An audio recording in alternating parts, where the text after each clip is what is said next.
the huge number of people going to ICU. First came the human toll. 你想救他，没有床位给他。 The new coronavirus overwhelming the world's healthcare system. We are in desperate need of both nurses and physicians. When it became clear to governments that they had to save lives above all else, they made a choice to sacrifice the economy. Coronavirus rises, stock prices have plummeted. Trillions of markets, it was another terrible day of trading. The International Labour Organization says up to 1.6 billion people could end up being unemployed. The Philippines' weeks-long lockdown, one of the world's longest, has come at a cost of over $350 million a day. And now millions of Filipinos stand to lose their livelihoods, their dreams shattered, and future uncertain.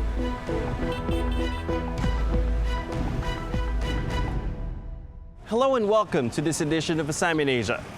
I'm Barnaby Lo in the Philippine capital, Manila. The coronavirus pandemic is no doubt the health crisis of our generation. But even those who've been spared the virus and of the disease are suffering. A paralyzed global economy is bleeding businesses dry and costing people their livelihoods. At Manila's main international airport, flights were few and far between throughout the Philippines' coronavirus lockdown, or what the government calls enhanced community quarantine. For several weeks beginning in March, when travel limits were first imposed, a vast majority of passengers had only been Filipinos returning home from work abroad. It's a homecoming, however, that's rather forced, either by layoffs or by companies or whole industries going out of business. One of the worst hit has been the luxury cruise industry and its crew, thousands of whom are Filipino.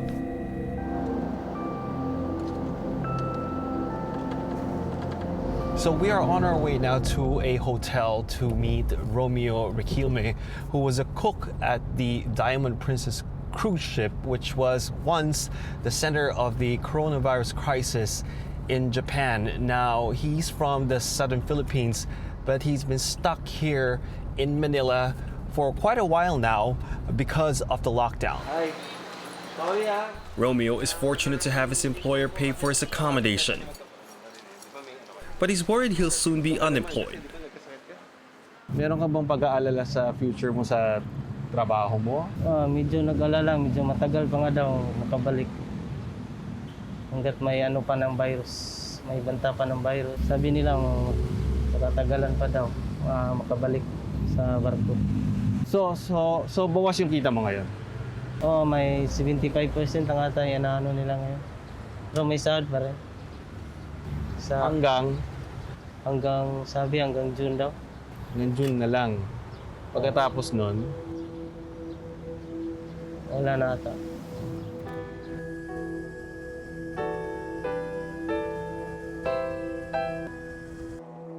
But Romeo isn't about to give in to hopelessness. He was one of the over 700 passengers and crew of the Diamond Princess who had fallen ill with the coronavirus disease while the ship was docked in the port of Yokohama in Japan. Over a dozen succumbed, but Romeo survived. ano yung mga naisip mo na pwedeng mangyari sa'yo? Na baka yung bang mga sintomas nila na mahirapan huminga. Pagka papunta ako doon, 50-50. Pero nagdasal naman ako na sana hindi. He didn't, but he stayed in a hospital in Japan for more than a month. Anong reaksyon ng pamilya mo nung sinabi mo? Siyempre nalungkot sila kasi dahil nga delikado yung virus, balita na grabe yung epekto ng virus. Gaano ka-importante sa pamilya mo yung trabaho mo? Pang araw-araw na gastos sa mama ko, yung mga iniinom niyang gamot, vitamins. Romeo is one of hundreds of thousands of Filipino seafarers and one of millions of overseas Filipino workers, or OFWs. In 2019, the money these OFWs sent to their families back in the Philippines amounted to over $30 billion. That's a tenth of the country's economic output. Which means that for every migrant worker coming home jobless, there's a family that could sink into poverty. And an economy that collectively loses income from remittances. And yet the government says there may be another door of opportunity waiting for them. I don't know the profile of these OFWs, but I know that unemployment and underemployment in this country has gone down to record lows, suggesting more and more opportunities available for them, in particular in the construction sector, where we actually have a shortage of qualified labor. So I think the opportunities are there, but this is a time of uncertainty also. But we are ready to help them and to provide those opportunities when the right time comes and it is safe to go out. Romeo hasn't looked that far ahead into his future. He has instead channeled his anxiety into helping. He's donated blood in the hopes that his antibodies would be useful in treating fellow coronavirus victims. Di ba nag-donate ka ng plasma? Kumusta yung experience na yun? Okay naman, na at least na nakatulong ka. Yung una kasing nag-donate, siya yung nag-ano sa akin na mag-donate para makatulong din sa ibang pasyente na malubha. Para makatulong na rin siya, para matulungan sila na matutulungan ba yung buhay nila.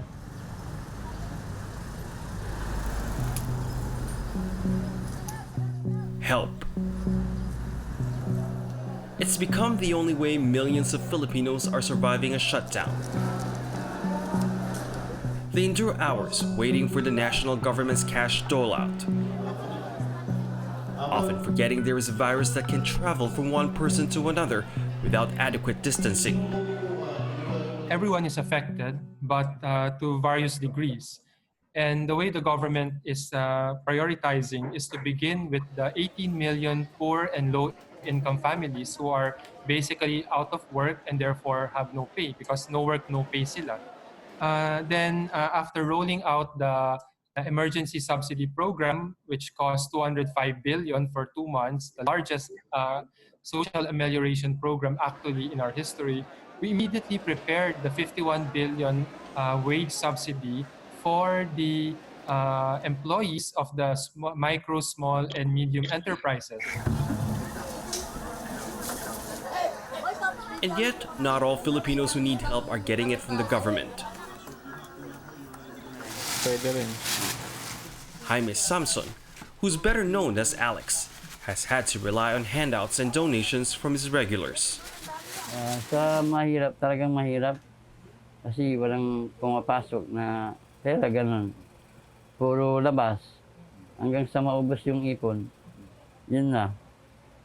Wala na talaga. Ang ginawa ko, nag-post ako. Kinapalan ko na yung mukha ko. Sa mga suki ko, nag-post ako na gano'n, humingi ako ng tulong. Kaya yun, medyo ng konti. Anong mga nakuha ninyong mga tulong tsaka donasyon? Ano po, yung mga bigas po. May mga pera din po. Tapos yung inaanoan ko ngayon, yung, di ba pagtapos nito, mga bayaran sa tubig, ilaw, yun ang kailangang pag-ipunan. Alex supports a household of 15 sons, daughters, and grandchildren. His source of livelihood, this food cart, which has served students of a nearby school for more than 30 years.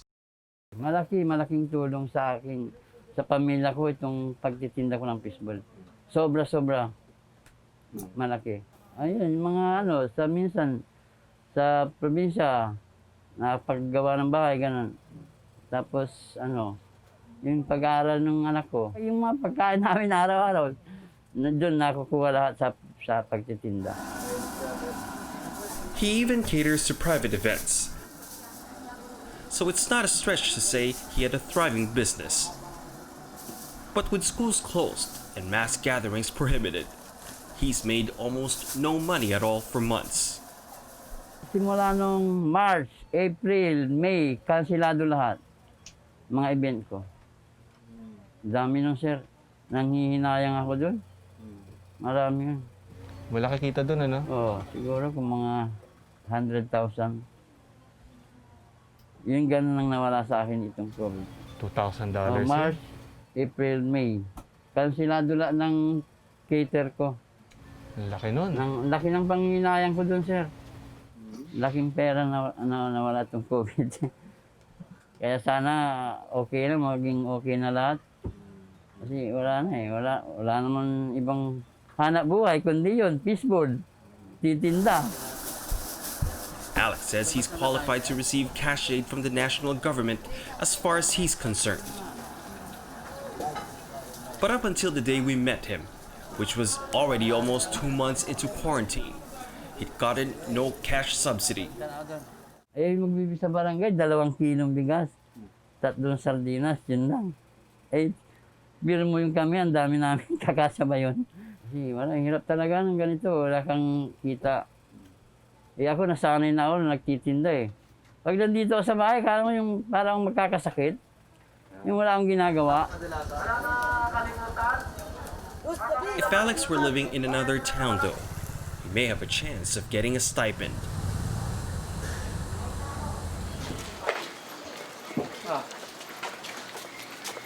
A number of local governments have stepped up where the national government may be deficient. So we are in the heart of Pasig City, which is a suburb of the Philippine capital, Manila. Now, the local government here has appropriated about $24 million for cash aid for families here who were not given cash aid by the national government.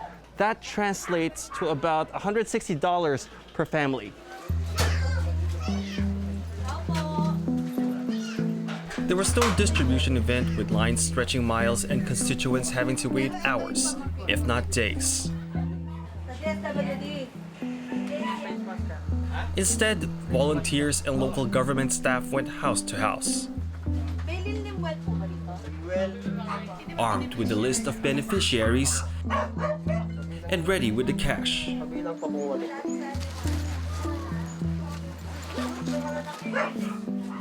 There was some bureaucracy, but it took no more than several minutes to finish business in one household and move on to the next. If we don't do our own program, it might cause social unrest. Families who don't receive the assistance will start flocking to barangays, and making it. There will be stories of patronage. So it's important for us to have this supplemental program, and for this supplemental program, all families who need the assistance will be given the said assistance. The privilege of being able to benefit from government assistance when you're home.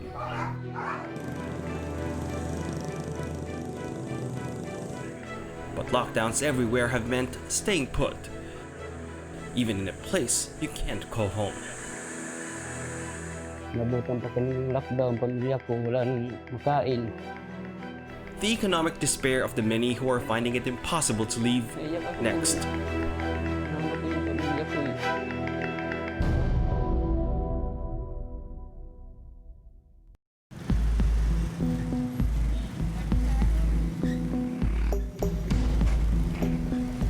On March 15, the Philippines' Luzon Island, which includes the capital Manila, was placed on enhanced community quarantine, otherwise known as a lockdown, one of the world's longest and strictest.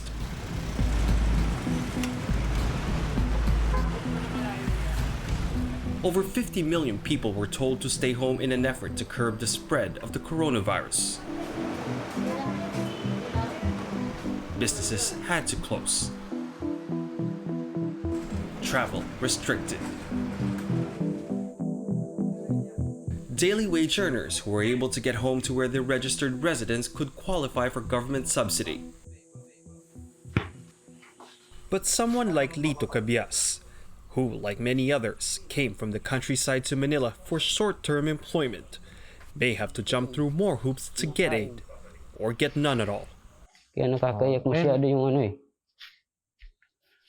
Yung nangyari sa amin ngayon. Nabutan pa kami ng lockdown, pamilya ko, wala nang makain. Tulong namin, mahirap. Yung amo namin, minsan lang nag-ano sa amin, di wala kami dito. Dinala ng pagkain. Nakakaano yung pamilya namin, wala kami mapadala eh. Wala ho kayong kita ngayon? Wala po. Simula ng ano, magka-lockdown. Kasi ano na eh, isang buwang kalahati na yata eh. Yung ano namin, walang pasok. Eh, wala naman akong padala doon. Yun nga. Yung hinihintay namin sa ano, duli, wala pa naman. There was a small window of opportunity for Lito, who's a single parent with 5 children, to have been able to travel back home. But he chose not to. Tinanong ko, sir, tuloy-tuloy ba yung pasok namin dito? Oo, tuloy-tuloy daw. Huwag kayong mag-alala kasi tutulong daw sila. Yun ang sabi. Eh, sabi ko, sige, hindi na lang ako uwi. Kasi sayang naman pag umuwi pa ako noon eh. 2,000 yung pamasahe sa amin. Sabi ko, wag na lang. Yung huling sahod namin, yun, pinadala ko na doon sa mga anak ko. Kailan pa yun? Yung ano pa, February. Lito is one of hundreds of construction workers riding out the coronavirus pandemic across this university campus, where they were building classrooms. There are 10 of them holed up in this barrack, all not able to send money back to their families. Without the generosity of university students and staff, they say, they'd be starving. Paano kung walang nagbigay sa amin, wala kami. Talagang wala kaming kakainin, sir. Eh, mayroon naman sila, nagbigay sila ng 500, yun, bali namin. Ito daw, bali nyo. Eh, siyempre, pag pasukan na, eh, pag may trabaho na kami, eh, babayaran namin yun eh. There's a limit to how much private individuals can help them, though. It would be best, Lito says, if he can be back with his family in his hometown. Naawa din ako. Kasi walang tumutulong sa kanilang magulang. Nandito ako nagtatrabaho. Gusto ko nga sanang umuwi. Eh, yun nga, may pumunta dito ng mga army, tutulong daw, ihatid daw kami bawat probinsya namin. Kung gusto daw namin umuwi. Eh, sabi ko, sir, uwi ako eh. Eh, doon, at least makikita ko yung mga anak ko. Eh, dito wala naman din. Lito's hung on to that possibility. The only question in his mind is when.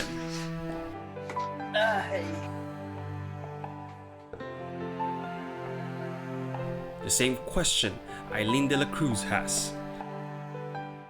Eileen was a nurse in a public hospital in Manila for 6 years, but she had always planned to work abroad. Sabi na nila, pwede ka nang ma-deploy around February. So nag-decide na ako ng mga January, magre-resign na ako. Then, na-move ng April. Nakadalawang book sila ng airlines, nakadalawang cancel din. So March 30, nag-email yung agency from UK. Nang sabi ng hospital, i-postpone na lang din. Pero nag-resign ka na. Opo, nag-resign na ako nung February. So ilang buwan na din akong walang work. So talagang looking forward naman talaga akong makaalis na. Kaya lang, syempre nandito na po yung sitwasyon, hindi mo na siya mababago. Although she earned considerably less than what she would be making in the United Kingdom, she'd been able to help her family out in more ways than one. Yung nagtatrabaho pa po ako dito sa ospital sa Pilipinas, ang talagang pinaka-share ko po is yung pagbabayad ng apartment ng kapatid ko sa Manila kasi nagbo-board, dun siya nag-aaral. So ako po yung nagbabayad ng expenses niya dun. Tsaka at the same time, dun din ako nakatira dahil mas malapit po dun sa work ko. So kung ano po yung gastos namin ng kapatid ko, ako yung nagbabayad. Yung bills po dun ng kuryente, ng tubig, para sa internet, ako po yung nag-shoulder. Mabigat po. din, ha? Oh, medyo madami din po. Kasi para sa dalawang tao.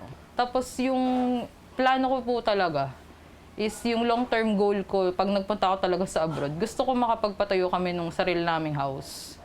Yun talaga yung parang ultimate dream namin. Kasi okay naman yung bahay namin, pero syempre, di ba po, nag-iisip tayo ng mas maganda sa future. So yun yung pinakamagandang investment. At saka gusto ko ring bigyan ng puhunan yung kapatid ko na gusto niya kasing magtayo ng business. So gusto kong matulungan ko siya dun. Those plans will have to be placed on the back burner for now. But Eileen is convinced it's a temporary setback. So ngayon, anong feeling mo sa chances mo na makapunta ka pa rin doon? Mataas pa rin naman po yung chance ng positive po yung naiisip ko. Kasi ano naman po kumbaga one step closer na lang ako Isang flight na lang, tas nandun na ako Kumbaga nakalatag na siya lahat. Kumbaga, aalis na lang. So na positive thinking pa rin po ako na after ilang buwan, makakaalis din ako para matuloy ko na yung mga plans ko. Her dilemma, however, has bigger implications. She's not the only Filipino nurse the pandemic has prevented from leaving the Philippines and working. In April, the World Health Organization said there is a global shortage of about 6 million nurses. Filipinos make up a significant fraction of the world's nursing workforce. The United States alone had hired 70,000 Filipino nurses from 2008 to 2012. The irony is, the Philippines has had a need for more nurses for a long time. And the coronavirus crisis has exacerbated that. So the Lung Center of the Philippines has been designated one of the main COVID-19 hospitals here in the Philippine capital, Manila. But most of the cases here are only from moderate to severe, and that's why this hospital has had a need for more nurses. Now, we are a few months into the outbreak here in the Philippines, and currently there's a need for close to 300 nurses here. During the peak of the outbreak, its emergency wing received some 80 patients a day, a rare occurrence pre-COVID-19. Here in the Lung Center of the Philippines, they have to set up makeshift areas like this one. This is a makeshift emergency room. New equipment have also had to be brought in for remote surveillance of critical patients to minimize contact. And because each of the hospital's medical staff has to monitor multiple cases. How has the COVID-19 outbreak in the Philippines changed the way you do things here? So we used to have 8 general wings. When I say wings, these are corridors with individual rooms, private rooms. And at some areas, we have a big room capable of occupying 8 beds. But with this COVID area, we can only put 1 patient in each room because each of them will have to be isolated. So COVID patients need more attention? A lot more. If normally we could dedicate 1 nurse to take care of 8 to 10 patients, now the ratio should be 1:1 up to 1:4 at the maximum. If they're not critical cases, 1:4. If they're critical cases, 1:1 or 1:2. The Philippine government has barred those without existing contracts with hospitals overseas from leaving. Eileen isn't one of them. In fact, she says she's been left with no other option but to wait because she has a professional obligation to fulfill. Napanood ko nga po yun, yung mag-aano daw sila ng mga volunteers. Pero hindi na po sumagi sa isip ko yun kasi iniisip ko, kumbaga nakaayos na yun May mga sinay na akong contract. So, hindi naman nila yun papatagalin. So, ang iniisip ko, mas mabilis naman makakaalis din ako after nung, kung medyo magna-normalize na yung paligid.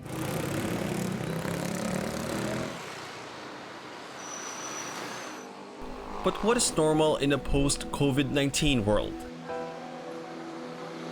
Or is COVID-19 here to stay? The enemy is invisible, they say.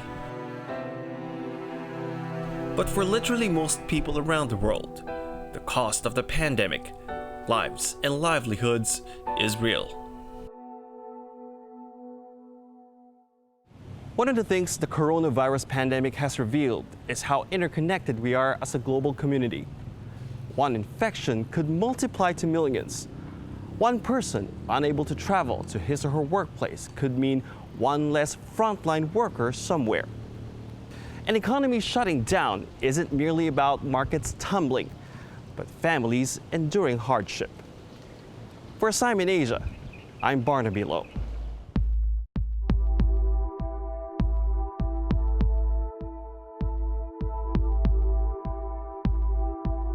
Share your thoughts and contribute story ideas to our show by contacting us on social media.